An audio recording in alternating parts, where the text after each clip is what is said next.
Class 8 Hindi second व्याकरण व्योम। Hindi second है, आपकी बुक का नाम है व्याकरण व्योम।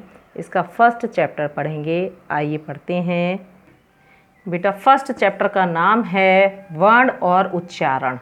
वर्ण और उच्चारण क्या है, आइए पाठ में पढ़ते हैं। वर्ण और वर्णमाला।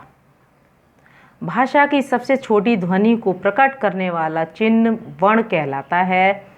अतः वर्ण भाषा की सबसे छोटी इकाई होती है। इसके टुकड़े नहीं किए जा सकते। भाषा में अनेक वर्णों का प्रयोग किया जाता है। किसी भाषा में प्रयुक्त वर्णों का व्यवस्थित समूह भाषा की वर्णमाला कहलाता है। हिंदी भाषा की वर्णमाला इस प्रकार है। देखिए, भाषा की सबसे छोटी जो इकाई है, भाषा की सबसे छोटी इकाई को प्रकट करने वाला चिन्ह जो है वर्ण कहलाता है। और भाषा की सबसे छोटी इकाई भी वर्ण होती है और इसके टुकड़े नहीं किए जा सकते हैं। भाषा में अनेकों वर्णों का प्रयोग किया जाता है। किसी भाषा में प्रयुक्त वर्णों का व्यवस्थित समूह भी वर्णमाला कहलाता है। ये वर्णमाला दी है छोटे आ से और हा तक। पूरी वर्णमाला आपकी बुक में दी हुई है। ये वर्णमाला स्पष्ट है कि हिंदी व्याकरण में, हिंदी वर्णमाला में कुल 48 वर्ण होते हैं। कितने होते हैं बेटा? वर्णमाला में 48 वर्ण होते हैं। इसके अतिरिक्त 4 अन्य वर्ण कौन कौन से हैं? छी से क्षत्रिय, त्र, ज्ञा और श्रा भी होते हैं। इन्हें संयुक्त व्यंजन भी कहते हैं। कौन से व्यंजन कहते हैं बेटा? इनको संयुक्त व्यंजन कहते हैं। वर्णों के भेद के बारे में पढ़ेंगे। आइए देखते हैं। हिंदी वर्णमाला में 3 प्रकार के वर्ण होते हैं, स्वर, व्यंजन और अयोगवाह। सबसे पहले हम स्वर के बारे में पढ़ेंगे। स्वर क्या है? स्वर वर्ण जिस वर्ण का उच्चारण करते हुए मुंह से बिना रुकावट के बाहर निकलती है। वायु जो है उच्चारण करते समय मुख से बिना रुकावट किए जो वायु बाहर निकलती है उसे स्वर व्यंजन कहते हैं। क्या कहते हैं? स्वर व्यंजन। एक बार फिर हम समझेंगे इसको। स्वर के बारे में जिस वर्ण का उच्चारण हम करते हैं और वायु मुंह से बिना रुकावट के बाहर जो निकलती है उसे स्वर व्यंजन कहते हैं। हिंदी वर्णमाला में स्वर वर्ण हैं अ, आ, इ, ई, उ, ऋषि ऋषि, ए, ओ, आओ। ये हमारे स्वर हैं। स्वर कितने होते हैं? 11 स्वर होते हैं हमारे। अब आगे देखें। स्वरों के भेद। स्वर के भेद के बारे में पढ़ेंगे। स्वरों के भेद। उच्चारण काल के आधार पर स्वरों के 2 भेद किए जाते हैं। कितने भेद होते हैं? 2 भेद होते हैं, हर्ष और दीर्घ स्वर। सबसे पहले पढ़ते हैं हर्ष स्वर के बारे में।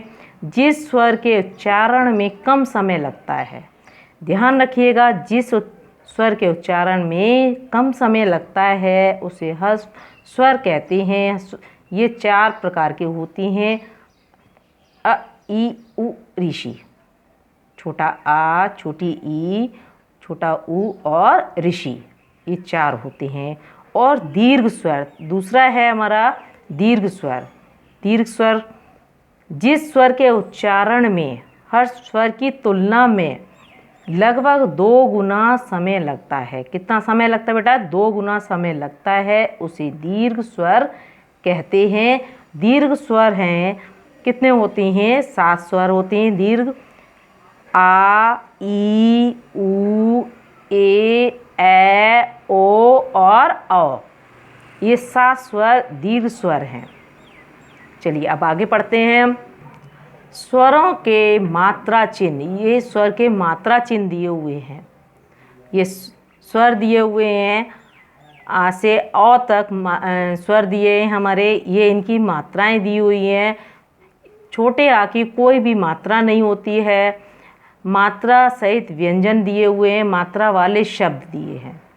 ये व्यंजन दिए हुए हैं ये, और ये इनके स्वर दिए हुए हैं।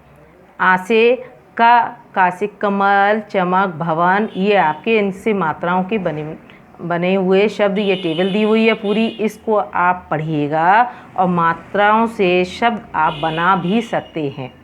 किसी की भी मात्रा से आप शब्द आसानी से बना सकते हैं। अगला देखते हैं, आ की मात्रा अलग से नहीं लगती। छोटे आ की मात्रा अलग से नहीं लगती, बल्कि यह व्यंजन के साथ ही जुड़ी रहती है। इस बात का विशेष ध्यान रखिए, बच्चे अक्सर भूल जाते हैं। उनसे पूछा जाता है छोटे आ की मात्रा होती है तो वो कंफ्यूज हो जाते हैं।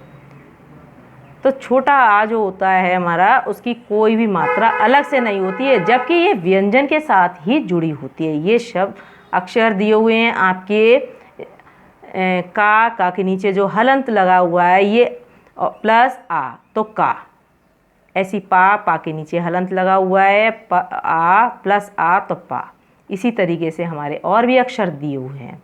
अब आगे हम पढ़ते हैं व्यंजन वर्ण।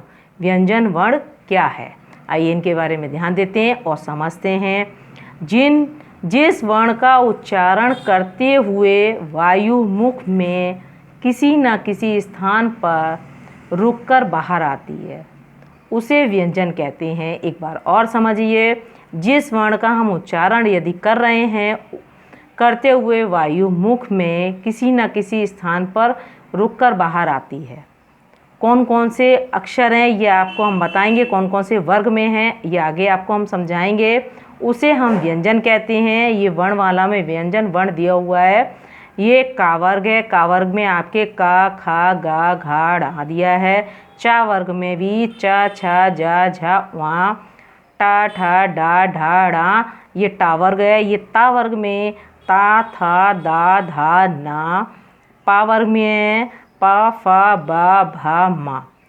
अंतःस्थ वर्ग में देखिएगा या, रा, ला, वा। उष में जाते हैं तो शा, सा, सा, हा, ये दिए ऊष्म वाले।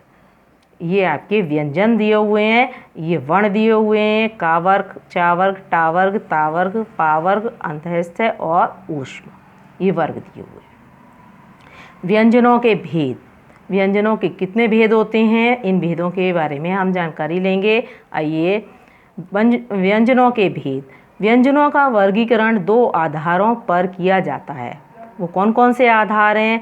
सबसे पहले फर्स्ट है स्पर्श के आधार पर, दूसरा है श्वास की मात्रा के आधार पर। सबसे पहले वाला दिया है स्पर्श के आधार पर। स्पर्श के आधार पर हम पढ़ते हैं। स्पर्श के आधार पर व्यंजनों के भेद, इनके 4 भेद होते हैं। स्पर्श व्यंजन, उतिछप्त व्यंजन, अंतःस्थ व्यंजन, ऊष्म व्यंजन।